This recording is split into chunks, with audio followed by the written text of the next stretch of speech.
Assalamualaikum warahmatullahi wabarakatuh. Selamat siang, pemirsa. Senang sekali kami kembali menjumpai Anda masih bersama dengan Tada Interview. Ya, pemirsa, Pilkada Serentak 2024 ini telah sukses diselenggarakan di Kota Probolinggo. Untuk Pilwali Kota Probolinggo, pasangan Dr. Aminuddin dan Ibu Ina Dwi Lestari atau Ina Bukhori berhasil meraih suara tertinggi. Setelah resmi ditetapkan sebagai pasangan calon wali kota dan wakil wali kota Probolinggo terpilih, pasangan berjuluk Amanah ini akan segera dilantik dan memimpin kota Probolinggo selama periode 2025 sampai 2030. Lalu apa dan bagaimana pembangunan kota Probolinggo dalam 5 tahun ke depan yang akan diwujudkan oleh pasangan Dr. Aminuddin dan Ina Bukhori? Saat ini telah hadir bersama kami, bisa disebut Bapak Wali Kota ya, karena sudah ditetapkan kemarin ya. Kita bersama dengan Bapak Dr. Aminuddin, beliau adalah Wali Kota terpilih. Ya Pak Dokter, selamat pagi. Selamat siang ya Pak Dokter ya. Siang. Ya. Selamat siang.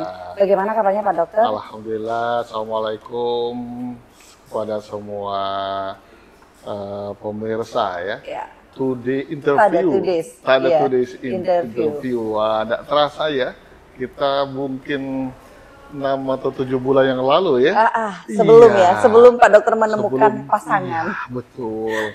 Sebelum saya menemukan pasangan, Mbak Amel dan kru sudah yang pertama ya, kita interview juga. Nggak terasa sekarang sudah pada kondisi Alhamdulillah sehat ya Dokter. Sehat, alhamdulillah. Dokter, kami ada sebuah pantun nih buat Pak Dokter. Iya. Pergi ke pasar membeli tomat. Cakep. Perginya bersama Bu Tata. Tada Tudes memberi selamat. Pak Dokter menjadi wali kota. Cakep dan terima kasih. Selamat ya Dokter ya. Sebelumnya karena kemarin sudah ditetapkan sebagai pasangan terpilih oleh KPU ya melalui rapat pleno penetapan kemarin. Dan memang benar apa yang disampaikan Pak Dokter tadi, bahwasanya kami sebelum Pak Dokter menemukan pasangan wakil wali kota, bahkan nama-nama itu sudah ada disebut ya, kalau kami betul. Masuk bursa pasangannya Pak Dokter. Nah, alhamdulillah beliau kemudian diberikan amanah oleh masyarakat.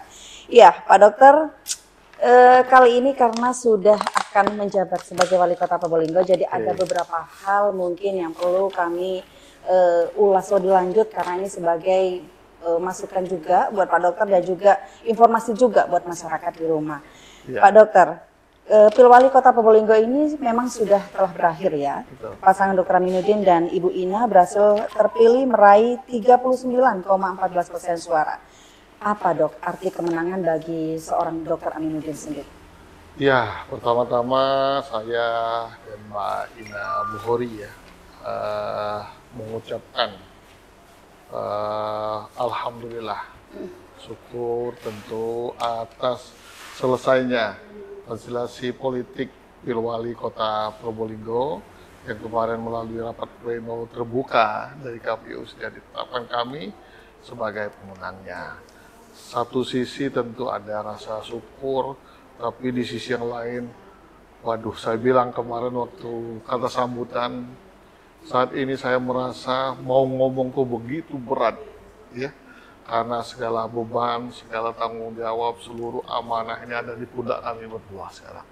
Berat sekali. Ya? Langsung terasa ya Dok? Terasa berat gitu ya. Kalau kemarin masih belum terasa, tapi sekarang lebih berat waktu mau menghadapi gitu. Yang namanya debat. Iya. Padahal itu ada musuhnya. Ini kan nggak ada musuhnya. Tapi kami menjadi tumpuan harapan semua warga kota Probolinggo. Ini artinya kami dipercaya 5 tahun ke depan untuk mengelola APBD yang pada dasarnya adalah uang rakyat yang harus kami kelola, yang harus kami manfaatkan, yang harus kami manage dengan segala efisiensi dan efektivitas sehingga mampu memberikan yang namanya kebahagiaan, kemudian peningkatan kemakmuran, yang notabene-nya ini semua bermuara kepada pengentasan kemiskinan. Nah, ini yang kami tangkap, Pak Mel. Iya.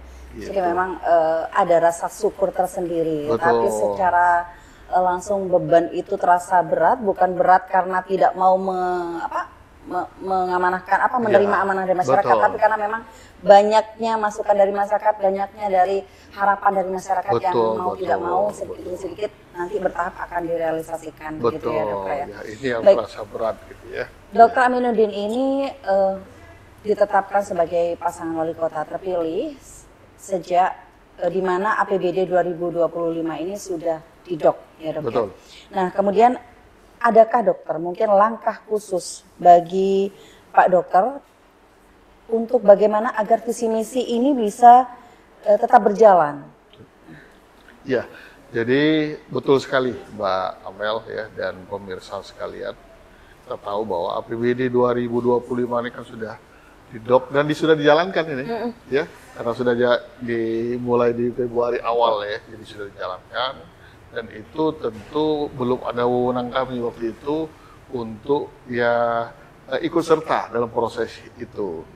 Nah, atas kondisi tersebut kami 2 minggu ini sudah mencoba dengan izin Bapak PJ Wali Kota untuk melakukan sinkronisasi untuk melihat apakah dari program-program tersebut masih ada koneksitas lah Ya. atau yang bisa kita hubungkan dengan program-program kami nanti di 2025 ini sehingga harapan masyarakat apa yang menjadi program-program tersebut, apakah itu program prioritas, apakah itu yang mulai dari visi dan misi, itu bisa kita lakukan dan kita lakukan ya tadi sinkronisasi juga, ya. sehingga bisa nampak di masyarakat apa-apa yang janji politik yang sudah kami tuangkan itu realisasinya sedapat mungkin bisa kita lakukan di 2025. Jadi dalam hal ini Pak Dokter sudah untuk tahun pertama ini mungkin mana saja yang akan dilaksanakan programnya gitu. Mungkin betul. ada yang belum bisa terrealisasi di tahun pertama ya gitu. Karena itu tadi perjalanan APBD ini kan sudah didok gitu Betul. dok ya. Jadi secara prinsip memang yang menjadi tanggung jawab full kami nanti, tanggung jawab penuh adalah APBD mulai 2026 ya. Tapi kan namanya masyarakat masyarakat butuh begitu dipahamkan, melihat kita butuh diedukasi sebagai ya. itu wali kota, loh mana ini, loh mana itu, nggak akan begitu. Makanya ini sangat perlu kita lakukan sosialisasi sehingga masyarakat pun paham. Tidak semua program-program kami itu bisa direalisasikan di tahun 2025 ini. Baik, ya. Pilkada sudah berlalu, dokter, sudah waktunya kembali bersatu dan membangun daerah. Kemudian apa yang dilakukan pasangan amanah untuk menyatukan kembali masyarakat Kota Probolinggo yang sebelumnya telah terfragmentasi oleh perbedaan pilihan selama pilkada? Betul, betul. Ini suatu yang ya kita pandang sangat perlu. Tidak hanya di masyarakat, di seluruh lapisan, di seluruh komponen, di pemerintahan, tentu ada pendapat yang berbeda sebelum Pilwali ini sampai dengan saat diputuskannya siapa pemenang dari Pilwali ini. Tapi kami yakin dan percaya bahwa masyarakat Kota Probolinggo ini sudah dewasa secara politik. Bijak ya. Apa tandanya? Bijak. Tandanya begitu hasil keluar, terus masyarakat menerimanya dengan pikiran yang positif, tidak ada huru-hara, tidak ada keributan, tidak ada ini. Artinya memang ini proses yang harus dilalui. Mereka sudah paham betul siapapun pemenangnya, inilah yang terbaik bagi masyarakat Kota Probolinggo. Tapi kita pun harus terus membangkitkan semangat ini melalui sosialisasi pada masyarakat, bahwasanya kita ke depan itu yang tadinya kita mungkin ada ya bermusuh-musuhan, ada beda pilihan, ada beda pendapat. Nah, ini harus ke depan memang kita bersatu. Karena musuh kita ke depan itu tinggal satu. Saya bilang begitu di masyarakat, di setiap tempat. Musuh kita sekarang tinggal satu. Musuh kita siapa? Musuh kita adalah waktu. Kalau kita masih pada proses-proses itu, tentu hasil pembangunan nanti tidak maksimal. Kita harus mengejar segala hal yang positif, segala hal yang tertinggal selama ini dengan daerah-daerah yang lain, untuk supaya memang menunjukkan performa terbaik pemerintahan ini, sehingga menghasilkan hal-hal yang bisa mengangkat harkat dan martabat masyarakat, kemudian kota ini tidak hanya di lingkungan sekitar kota Probolinggo, tapi bila perlu Jawa Timur, kemudian lebih penting lagi kalau bisa kita angkat kota Probolinggo ini pada level nasional. Begitu. Jadi ada yang menarik ya, tadi disampaikan Pak Dokter bahwasanya musuh kita hanya satu sekarang adalah waktu. Bagaimana waktu 5 tahun ini bisa berjalan dengan maksimal, program-program dan visi misi bisa terlaksana dengan baik, dan tentunya ini adalah bentuk pelayanan untuk masyarakat dari pasangan amanah. Iya, Dokter, salah satu topik yang dinanti masyarakat setiap terpilih pasangan kepala daerah adalah tentang job deskripsi, pembagian tugas. Nah, bagaimana ini bocoran job deskripsi antara Dr. Aminuddin dan Mbak Ina saat memimpin Kota Probolinggo nanti? Ya, sering sekali menjadi permasalahan di apa namanya, di banyak tempat ya. Bukan hanya permasalahan, kadang-kadang timbul perselisihan bahkan ya. Kami berdua sudah sepakat bahwa banyak hal yang harus kita lakukan, banyak hal yang perlu kita selesaikan, banyak hal yang perlu kita diskusikan. Sebanyak itu, masa ya nggak bisa berbagi? Nah, tentu dengan melihat apa yang sudah digariskan oleh undang-undang, kita tahu di Undang-Undang 23 tahun 2014 tentang pemerintahan daerah, itu di situ sudah jelas bagaimana job description dari kepala daerah, dalam hal ini wali kota dan wakil wali kota. Dari kemarin kita sudah melakukan semacam tujuan utama, goal kita pada pemerintahan yang akan kami ampu ini, yaitu adalah mengentaskan kemiskinan. Dan mengentaskan kemiskinan ini merupakan bagian yang harus menjadi perhatian fokus perhatian dari kami berdua. Nah, ini kita tahu bahwa mengentaskan kemiskinan pada jamak tempat itu menjadi fokus dari ibu atau wakil wali kota atau wakil bupati. Nah, ini kan sudah jelas. Jadi tujuan kita adalah mengentaskan kemiskinan, sudah ada langkah-langkah yang kita ambil, jadi tinggal kita nanti menjalankan. Nah, gitu. Jadi sudah masyarakat nggak perlu ragu gitu ya, bahwasanya pasangan terpilih kita ini, pasangan amanah ini sudah mulai membagi tugas, mana yang tugas wali kota, mana yang wakil wali kota. Jadi tidak usah ragu, karena itu tadi banyak masyarakat yang mungkin masih bertanya-tanya, Dok, gimana ya nanti Bung Yaya Sri muncul siapa ya gitu. Jadi sudah terjawab nih sama Pak Dokter. Ya, Pak Dokter setelah dilantik, yang insya Allah tanggal 20 ya Dok ya? Tanggal 20 Februari 2025 akan dilantik. Pak Dokter dan Mbak Ina akan tancap gas dan mempunyai program 100 hari kerja di hari pertama ya, 100 hari pertama gitu.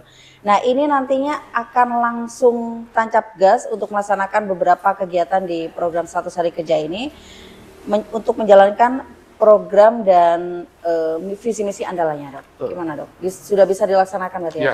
Tadi begini, karena tadi fokus atau goal yang kita harapkan sudah jelas, pengentasan kemiskinan harus kita tingkatkan dengan segala upaya sehingga kemiskinan yang di angka 15.000 lebih ini saat ini ya, Dok, saat ini paling nggak sepertiga nanti bisa kita turunkan.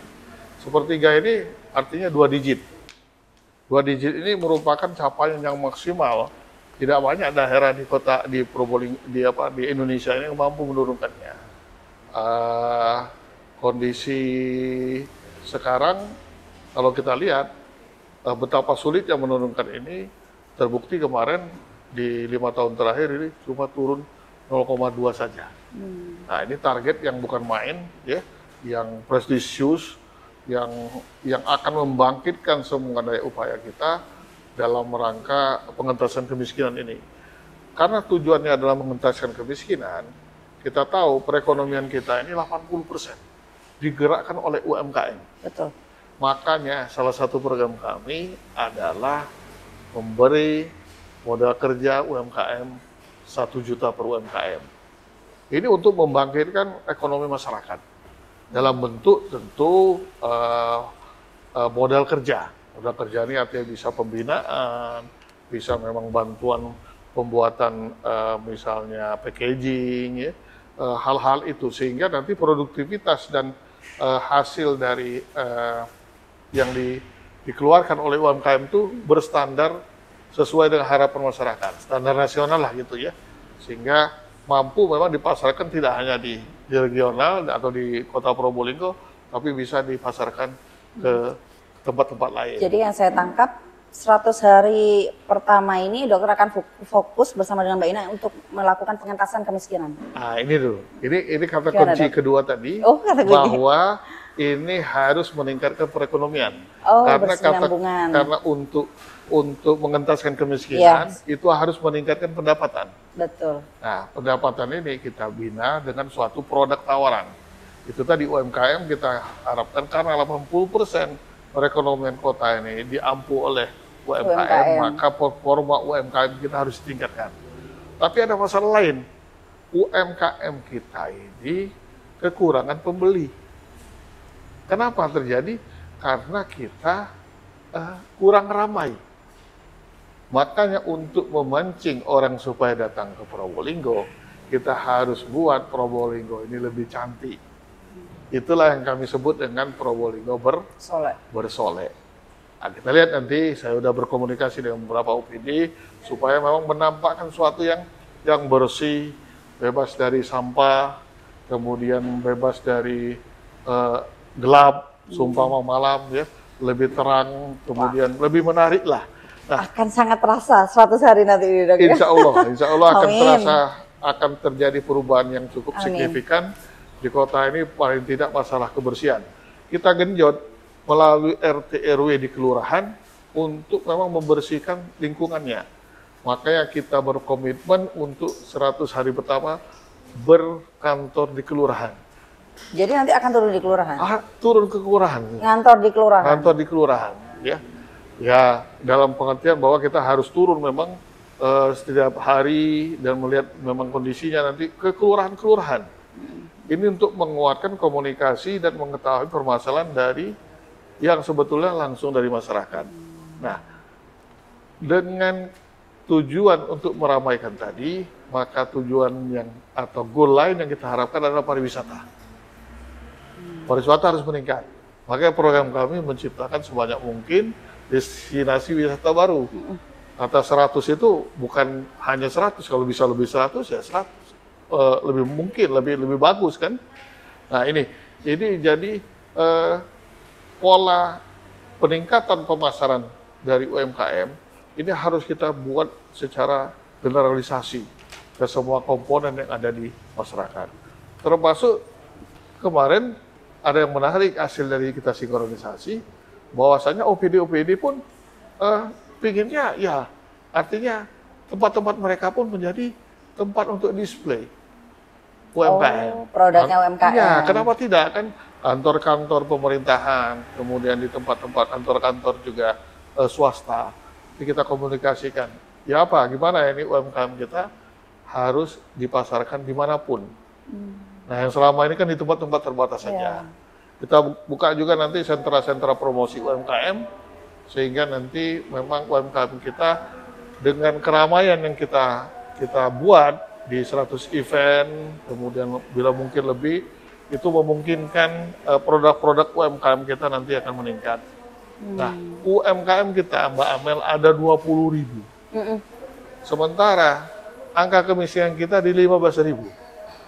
Kalau masing-masing UMKM ini mampu mengajak orang miskin, dan mereka semua bergerak dan meningkatkan produktivitasnya, wah sangat membantu untuk pengentasan kemiskinan. Jadi memang antara kemiskinan, kemudian pendapatan dari masyarakat itu saling berkesinambungan saling terkait ya. Jadi sebetulnya program-program kami itu merupakan bagian atau cara kita melakukan pendekatan dalam tujuan untuk mengentaskan kemiskinan. Ya. Kita tunggu Pak Dokter nanti 100 hari kerja ini akan bersolek seperti apa Kota Probolinggo. Ya, ini kita mulai bersolek ya. Kita doakan semoga Pak Dokter dan Bu Ina ini sehat terutama itu ya. Karena amin.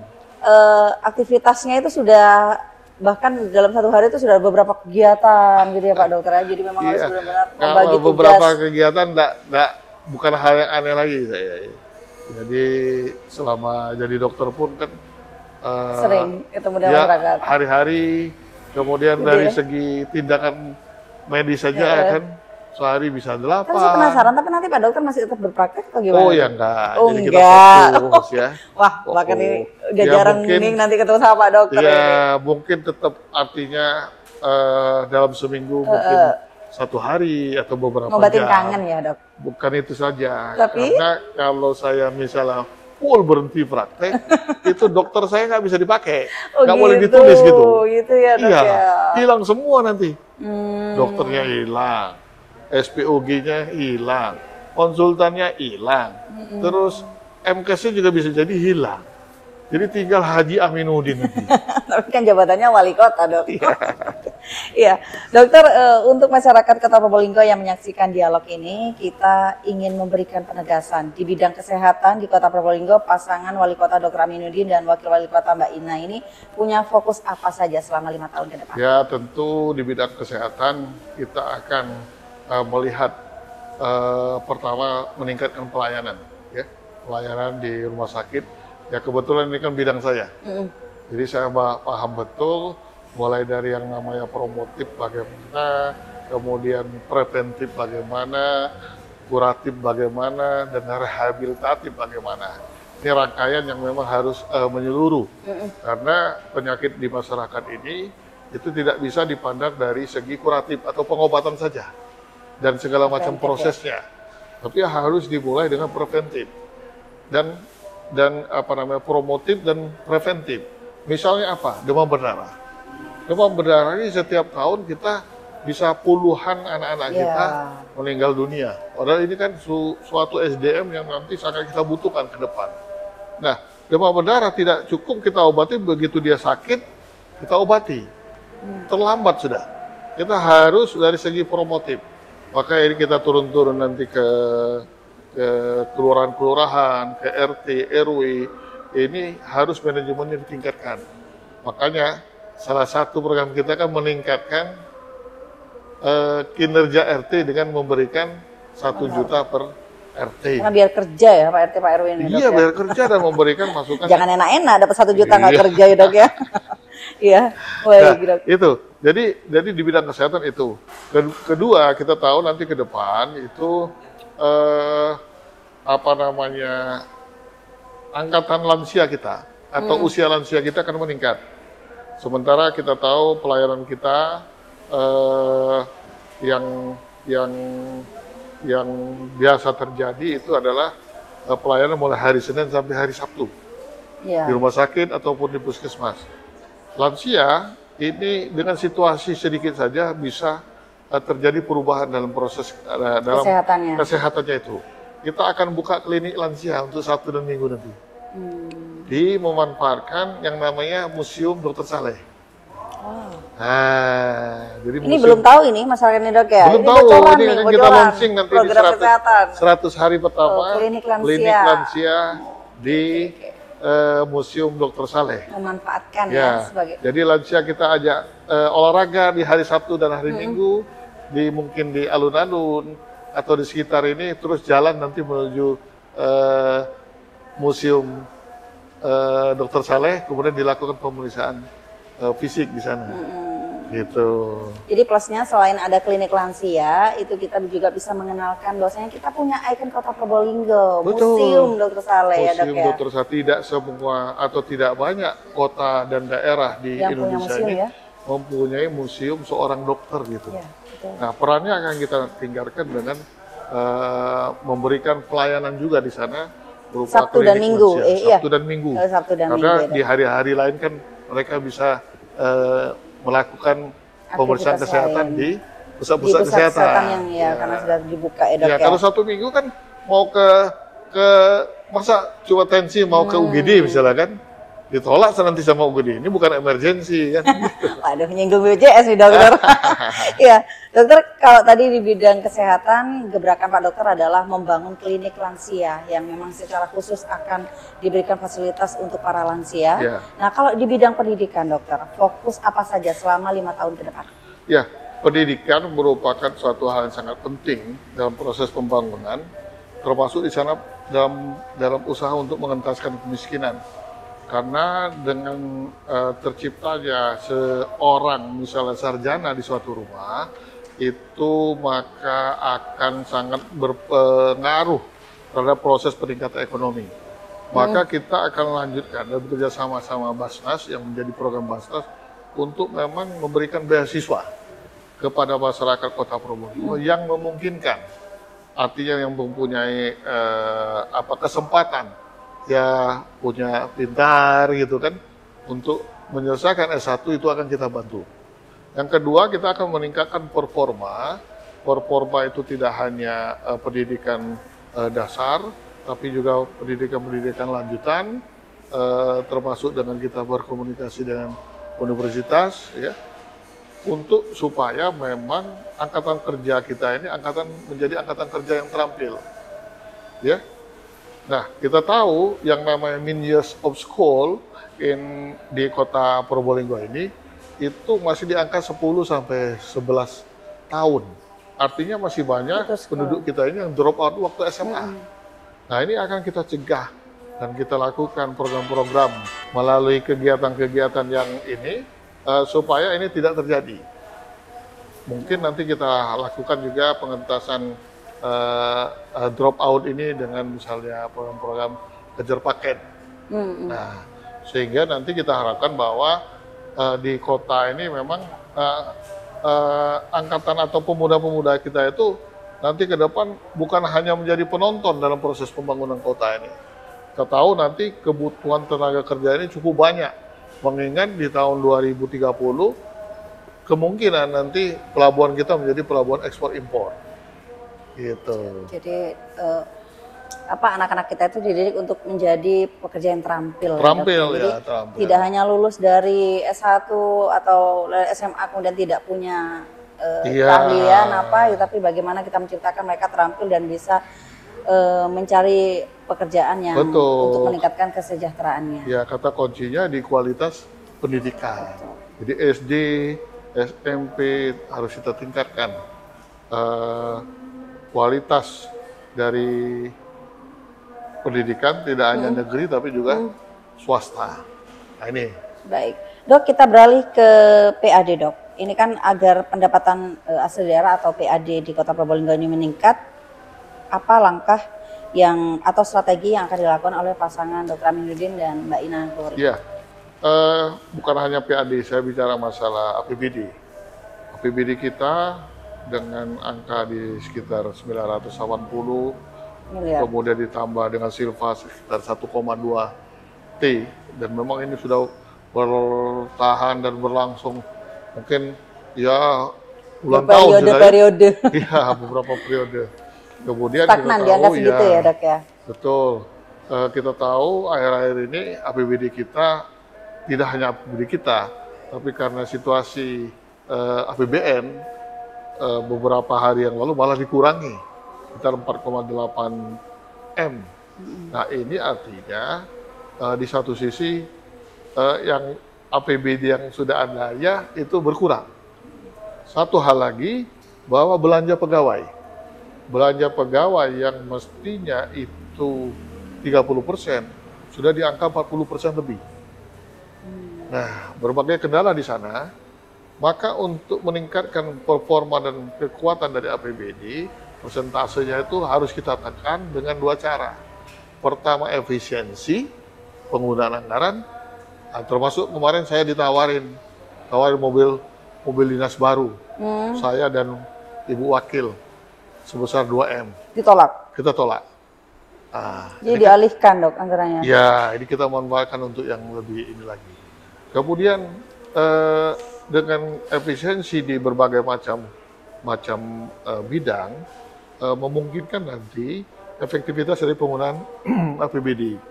Yang kedua, selain efisiensi dan efektivitas, adalah peningkatan PAD tadi. Peningkatan PAD masih banyak yang bisa kita lakukan.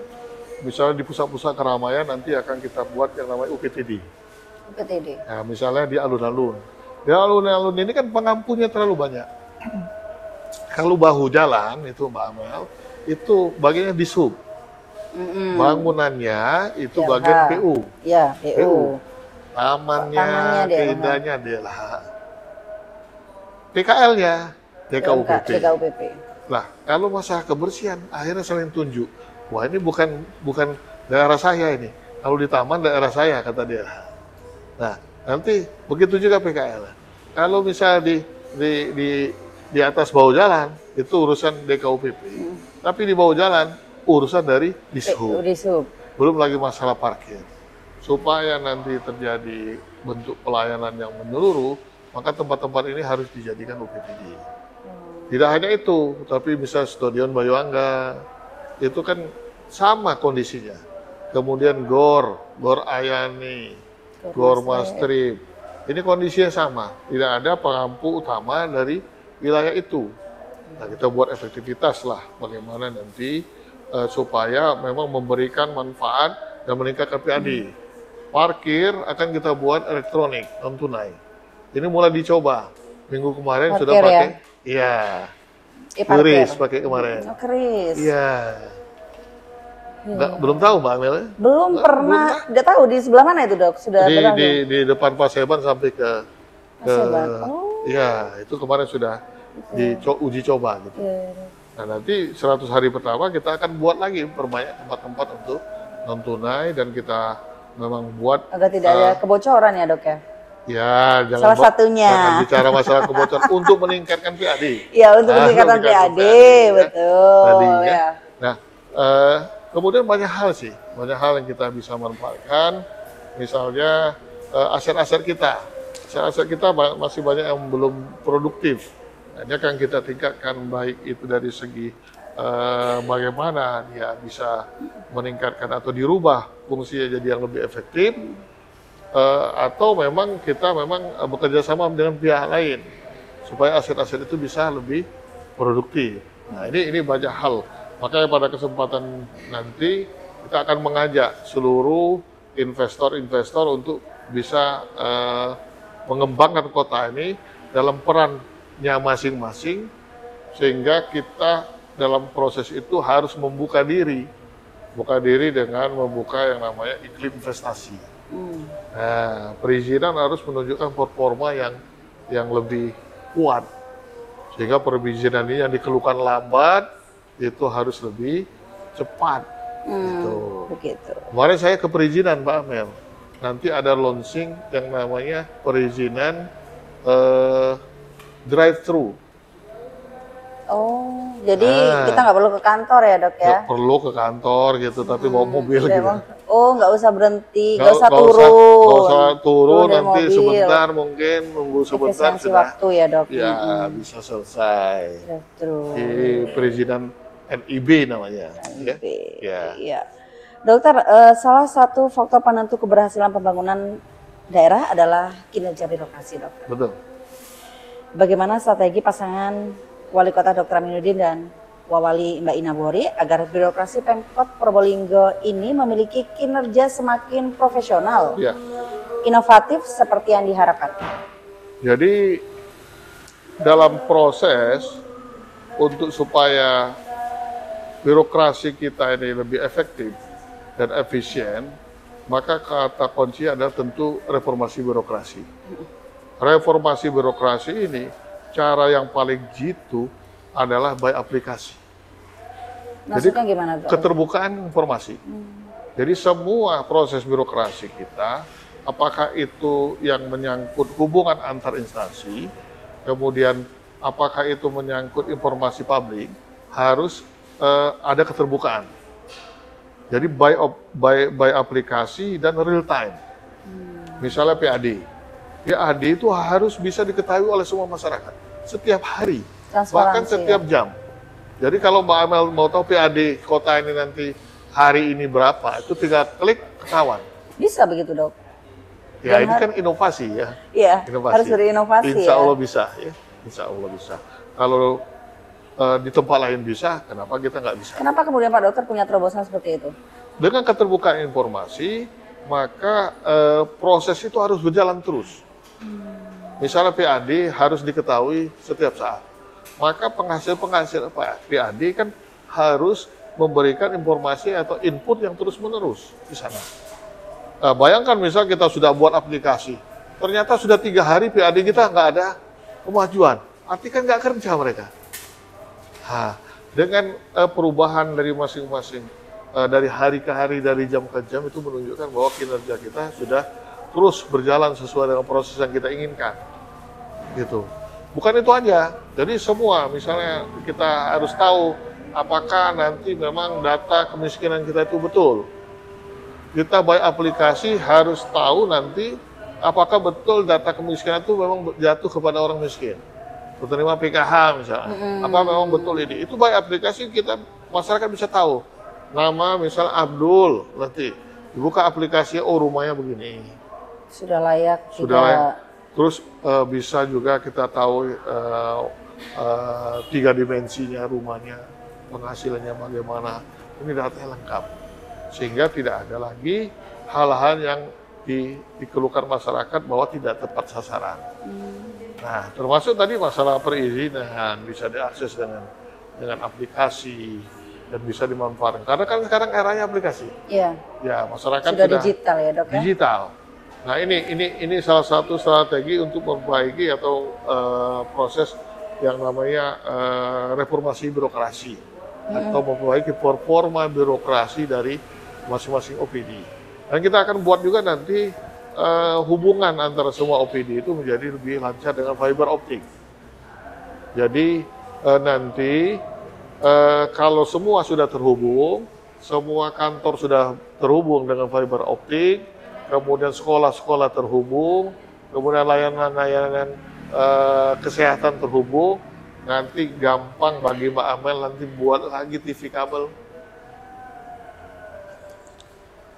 Gitu, Dok? Iya. Tinggal biaya sedikit, sudah tinggal ke rumah-rumah aksesnya. Ya. Karena jalur utamanya sudah ada. Jalur utamanya. Jadi seperti yang jaringan listrik lah gitu. Cuma ini antar instansi, antar pusat pendidikan, antar pusat kesehatan. Kalau sampai ke ujung-ujung kan sudah bisa tinggal menambah sedikit saja untuk semua kegiatan dibutuhkan dalam rangka percepatan aliran informasi. Gitu.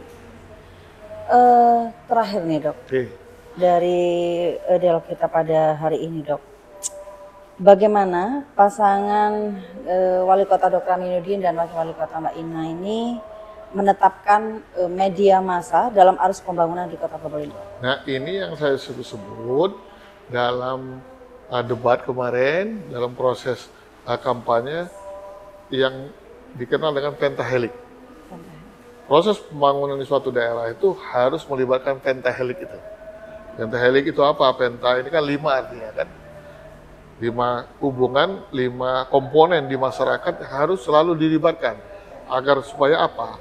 Agar supaya apa yang kita rencanakan, mulai kita rencanakan, kemudian apa yang kita proses, apa yang kita bangun, itu tepat sasaran. Dan memang membuat permasalahan itu yang ada di masyarakat bisa diselesaikan. Nah, salah satunya ini mulai berjalan dengan kami berkantor di kelurahan. Di kelurahan kita ingin ketemu nanti sama RT RW, tokoh masyarakat, semua komponen. Pentahelik itu kan terdiri dari pemerintah pertama, kemudian akademisi, ya, kemudian nanti ada organisasi-organisasi, kemudian juga ada yang namanya wartawan di sana. Pers ya, Dok. Pers. Nah, jadi peran serta wartawan itu menjadi satu kesatuan. Saya kemarin waktu sinkronisasi di bagian Kesbang Pol sudah memberikan semacam masukan. Dan sekarang kan masih masukan, belum arahan kan, untuk bisa mengembangkan lagi supaya memang nanti ke depan yang namanya pers, media massa di sana termasuk teman-teman wartawan kan, itu bisa mempunyai peran yang lebih lagi dalam proses pembangunan ini, mulai bukan hanya sebagai kritisi, tapi juga dilibatkan dalam proses untuk mulai menangkap permasalahan, kemudian berdiskusi tentang proses pemecahan masalah, kemudian eksekusi masalah, sampai ke hal-hal yang sifatnya bisa memberikan nilai-nilai yang positif pada proses pembangunan kota ini. Gitu. Jadi tujuannya satu sih dok, adanya keterbukaan informasi. Betul. Ya dok ya. Saya penasaran nanti ketika Pak Dokter berdinas di kelurahan, waduh pusing nggak kira-kira beliau itu mendapati keluhan dari masyarakat gitu ya. Ya terakhir dok, pesan untuk masyarakat Kota Probolinggo menghadapi 5 tahun ke depan bersama Wali Kota Dr. Aminuddin dan Wali Ina. Ya, kepada masyarakat Kota Probolinggo, pertama-tama bagaimana yang saya sampaikan tadi, bahwa mari kita membangun Kota Probolinggo ini bersama-sama. Kita lepaskan atau hilangkan semua perbedaan yang sampai kemarin mungkin masih ada perbedaan walaupun itu sedikit dalam bentuk diskusi atau apa ya. Nah ini kita harus hilangkan. Tidak ada lagi nomor 1, nomor 2, nomor 3, nomor 4. Sekarang kita satu untuk membangun Kota Probolinggo.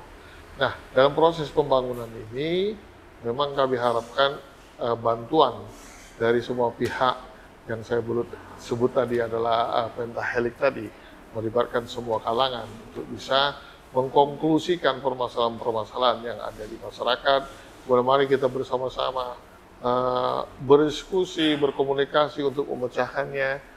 Karena memang tantangan kita, sebagaimana dikatakan oleh Pak Prabowo, tantangan Indonesia ke depan ini memang merupakan tantangan yang cukup serius, di mana dengan perekonomian global yang demikian dinamis, kita lihat sekarang.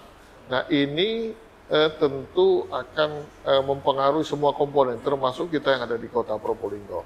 Kota Probolinggo yang tidak terlalu besar, komunikasi gampang kita lakukan, ini merupakan modal dasar kita dalam proses nanti memanfaatkan segala sumber daya utama kita, seperti misalnya kita akan mendapatkan yang namanya bonus demografi. Indonesia ini akan mendapatkan bonus demografi, di mana angkatan kerja kita nanti akan paling banyak komposisinya di antara komposisi jumlah penduduk. Nah, ini harapan Pak Prabowo, kalau ini memang dimaksimalkan dan kita laksanakan yang namanya Astacita dari Pak Prabowo dengan membangun dari desa sehingga terjadi yang namanya pemerataan pembangunan, insya Allah harapan kita Indonesia Emas tahun 2045 akan tercapai. Iya, pemirsa, memilih kepala daerah dan wakil kepala daerah merupakan salah satu wujud penegakan demokrasi. Namun, terpilihnya kepala daerah dan wakil kepala daerah bukan akhir dari perjalanan demokrasi. Justru inilah pintu masuk perjalanan demokrasi yang sesungguhnya. Bagaimana kita sebagai rakyat ikut berperan, mengawasi dan ikut berpartisipasi langsung dalam pembangunan hingga kelak merasakan hasil pembangunan. Ya, Pak Dokter, sangat informatif sekali apa yang kita bahas tadi. Doa kami semoga Pak Dokter dan Mbak Ina diberikan kesehatan selalu agar amanah 5 tahun ini berjalan dengan baik. Amin, amin, amin. Dan tentunya program dan visi misinya juga bisa terwujud. Amin, amin. Iya, terima kasih Pak Dokter atas waktunya. Sama-sama. Karena kami tahu bahwasannya kegiatan beliau ini padat, tapi beliau menyempatkan bersama dengan Tada Today. Terima kasih Pak Dokter. Terima kasih sama-sama semua kru Tada Today interview. Iya, baik. Iya, pemirsa, itu tadi kami bersama dengan Wali Kota terpilih Bapak Dr. Haji Aminuddin. Akhir kata saya mewakili kerabat kerja yang bertugas mengucapkan terima kasih. Wassalamualaikum dan sampai jumpa pada program Dialog Tada Today. Waalaikumsalam warahmatullahi wabarakatuh.